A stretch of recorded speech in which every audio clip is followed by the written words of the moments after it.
1051. It's Power 1051. It's the Breakfast Club. We have a special guest in the building. Yes, the trouble man. He didn't invite us to his listening session. No, hold on. I was invited. He only invited you. Oh, you were invited? Well, T.I. didn't personally invite me. I just showed up because I heard about it, and then I found out where it was, and then I showed up. Is that invited? No, that is not invited. However, you should have been invited. All of you should have been invited. And the person who did the inviting and who kept people from inviting the right people to be there, you know who you are, and I'm coming to see you. Nice. And in a positive way, T.I. We don't need no problems. No, this is in a VH1 kind of way where you're going to have a meeting, and we're going to sit down and talk about it. They're going to get a firm talking to. Because that's not a good thing. This is your last album on Atlantic. And if they want you back, they're going to have to start doing things like inviting people to your album listening party. That's the least of the things they're going to have to get to do it. Oh boy. But you do have a release date, right? December 18th. Yeah, Trouble December Man. 18th. Mm-hmm. So that means the album is done. Yeah. Okay. I'm still working, but it's done. Trap Back is a tough tune. You released that last week with Toomp. I didn't release anything. Uh-oh. Really? I didn't release anything. Uh-oh. Well, it came out. It came out. That means the clearances are not done yet. But that record, now that it's out, you know what I'm saying? It's out. that's the T.I. that. That's the T.I. I wanted. That's personally. right. 100 miles an hour in the car. Production by Toomp, tough too. I think it's a go. Yeah, I like that record. That's what's up. I heard some other songs yesterday that I like. I took notes. Oh, did you? Yes, I did. I took notes during the listening session. Now, you had a song with Lil Wayne. There was a party song called Ball that I really appreciated. That was I like party songs. Right on. You seem like a party girl. Yeah, Absolutely, positively. I definitely sit at the table in the club and drink Belvedere. And then go pee in the street. Pee that same Belvedere out in the street. Charlamagne, don't act like you don't pee in the street. I'm a man, though. I can do that. I have equipment to be able She's to do that. classy now. She doesn't do that anymore. Oh, I didn't say that. And then you said the record that you were most proud of is a collaboration that you did with Andre 3000. Yeah. Is that a secret? Or are we allowed to talk about it? Nah, you can talk about it. Okay. So how did that come about? Because I know it's really hard to get Andre 3000 Yeah, where'd you find locked him? In Atlanta, at the studio. Yeah. Oh, he's in Atlanta. I thought he was in Japan. When? He was shooting the Jimi Hendrix movie. Yeah, I don't think it was in there. Japan. Oh, he's though. back? Oh. Nah, I mean, you know, this was before he started on the movie. As a matter of fact, this was back in January, February, I think. That's long overdue, though. A collaboration between you and 3 Stacks. Yeah, man, we've been working on this since the King album. We've been trying to put it together, finding the right record. Jazzy Faye produced it, right? Yeah, and we found it. All right, and you actually it's have the dopest 3000 verse outside of an Outkast album ever. That's big talk. Dopest. Does that mean, so who did their verse first? Me. You did yours first, and when he went and did his, did did both you? mine first. Okay, so you didn't have to change anything after, because you know I sometimes. wanted to, but I didn't. You know what I'm saying? I wanted to, but nah, that man dope. Has your enthusiasm for music returned? Because at one point you wasn't feeling it at all. Yeah. I mean, really, man, after you guys, you know, made such a stink about it. Nah, just, you know, seeing people's reaction to it. And, you know, a lot of people, man, people were after me in the streets about it. Just saying that, you know, there were certain things that music would be missing if I didn't provide it. And, man, you know, I never even looked at it like that. I felt like that was a very selfish decision. You know what I'm saying? But of me to make simply because there were some things that I was unhappy with, you know, and I felt like that was a selfish decision. Is it important for you? Because, you know, Nelly was here and we had a conversation with Nelly. And I called Nelly cold. And, you know, I've been thinking about this lately. Nelly was tight about it, too. Nelly was tight about it. But when Missy was here yesterday, and Missy said the same thing. She was like, but we got careers. Like, you know, people be cold for moments, but you have actual careers. Like, is it important for you to actually put out a body of work that people gravitate towards and love like they used to? You know, see, the term that you just used is that's a key term. Body of work. You know what I'm saying? Because it's a difference between, and I say this all the time, it's a difference between being hot and being huge. You know what I'm saying? Like, if you hot, you know, your record spin in the club for a minute, you know what I'm saying? You get you some show money, you sell you some singles. Yeah. And when the entire body of work is released, how many people can actually ride to your entire album? How many people want to actually listen to your album? They come up to you and they say, hey man, that's a hot song. Yeah. But how many people will listen to your entire album? Does your catalog support a 1 hour long show? Got you. You know what I'm saying? How many hits you actually have under your belt for real? So basically, Cash Out, you're done at this point. Hey man, I ain't. He's just getting started. You know, who knows? But T.I., along that line, I was in Atlanta, and I did see you perform in Atlanta. You closed out the show, and it felt like, you know, you did perform. I don't know, maybe it was for an hour. You couldn't even get to all your hits. Right. In an hour. I mean, it was. I think we were about an hour and 30 minutes. Right. I was like, damn, there's certain songs. I was like, he didn't do this song. He didn't do this song. Right. But it did feel like there was some tension at that show, and everybody was talking about it backstage between you and Future. Now, I don't know what was going on, but I don't know what happened. Funny thing, you know what I'm saying? All the tension that was going on backstage never made it to me. Okay. We don't need that old T.I. back. We don't need the one that's gonna run up at his crib or his mama house and all that. I mean, you know what I'm saying? I'm proud of the youngster. Mm-hmm. You know what I'm saying? He's making a proper contribution to the uplifting of the city. Now, T.I., who are you talking to when you tell him to put that Maybach up? You don't drive those no more. There. Oh man, I said that. No, you didn't say I that. said that. But you did say put that Maybach up, and everybody thought you was talking about Ross. I said put the Maybachs up because I also said new car alert. Mm-hmm. You know what I'm saying? I'm very proud of my vehicle, and I'm just letting the people with some money know that it's a new upper echelon vehicle out. What is it? It was the Bentley Mulsanne. Can't even pronounce it. Yeah, me and Charlamagne don't know anything about the that. Bentley Mulsanne, and you know, upon my reception of it, I was just, you know, I was like, oh, this is doper than the Maybach. Mm-hmm. Y'all should put your Maybachs up, man, and get this. Mm-hmm. Didn't they discontinue the Maybach? Yeah, that's another reason you should get them. They're gonna drop. They're gonna drop like a hot rock off a tall building. Ross about to do the Bentley Mulsanne music group. But you wasn't talking. Still be MFG, Mulsanne music.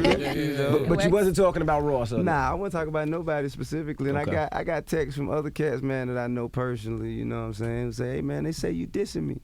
I'm like, man, are you the only cat with a Maybach though? If I'm dissing you, I'm dissing other people too. I mean, I'm not dissing nobody. Why are rich people so sensitive? At least you got a Maybach to feel offended. I would just love to have felt offended by that.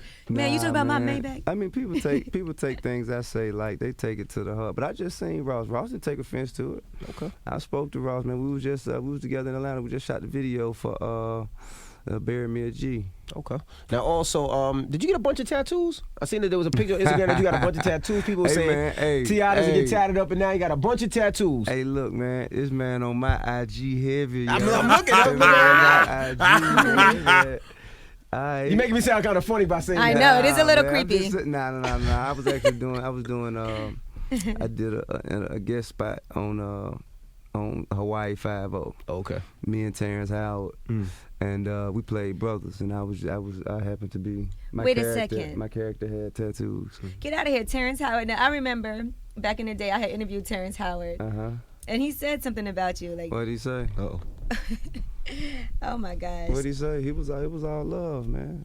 I think he was having a problem with like the rapper / actor Word. thing. And He a bougie. all right, so no, I'm good. I'm glad because I remember it came out of set, nowhere when he said it. It was all love on set. I mean, that's the thing, man. You know what I'm saying? Tension never makes its way to me. Mm-hmm.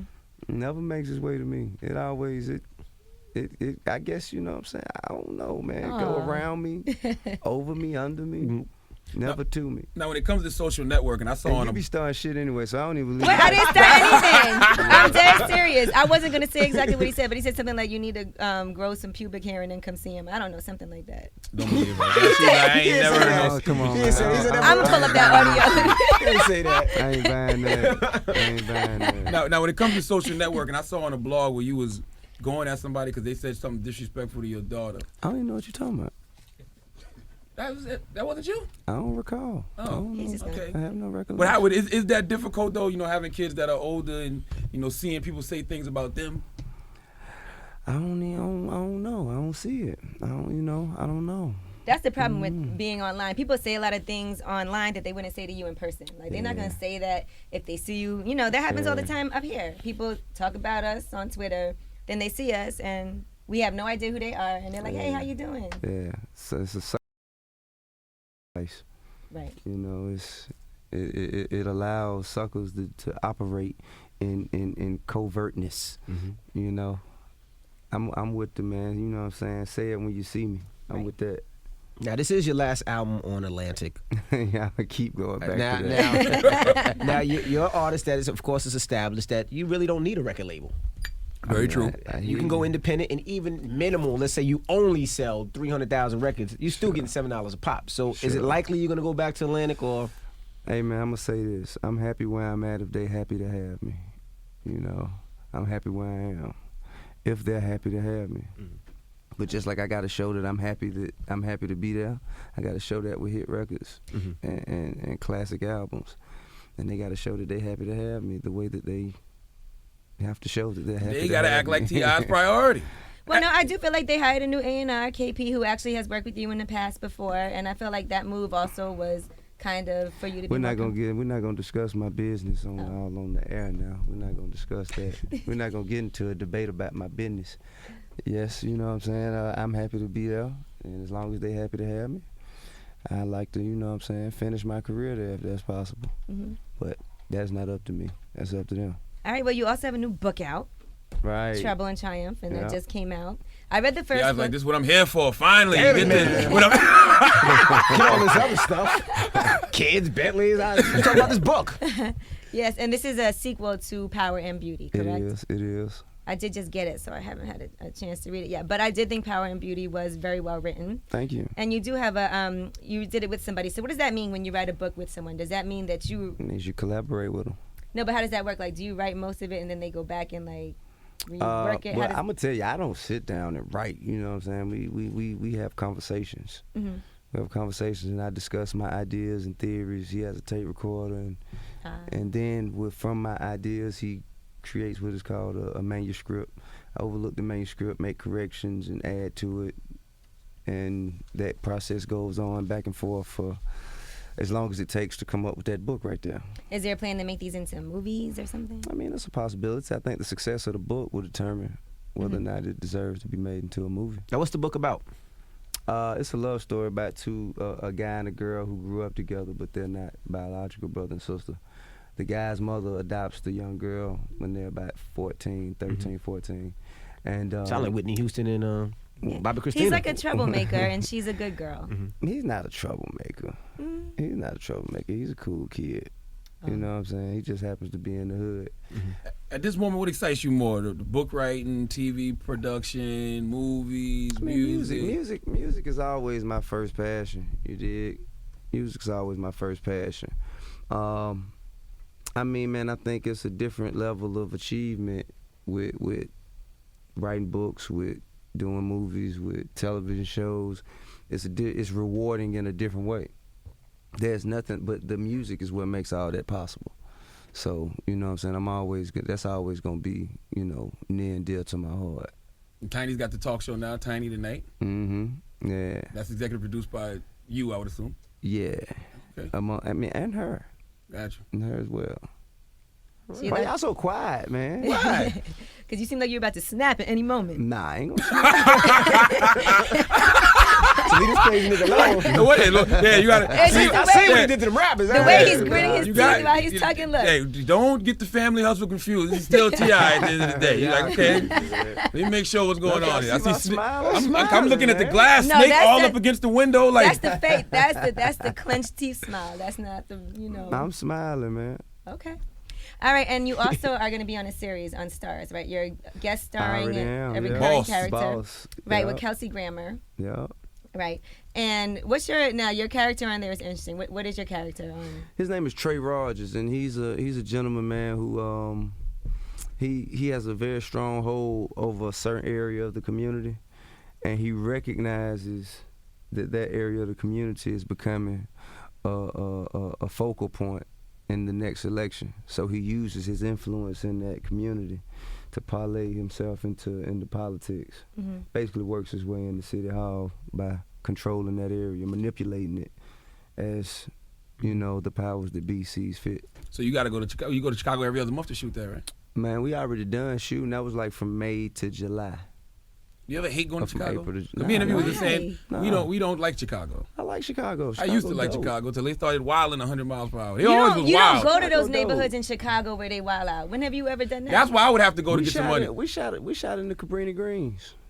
Handyman. Yeah, I mean, well, not the towers. The towers are gone, but you know what I'm saying? The flats, they still there. And you feel comfortable with no guns around? Because you can't have no pistols. They around.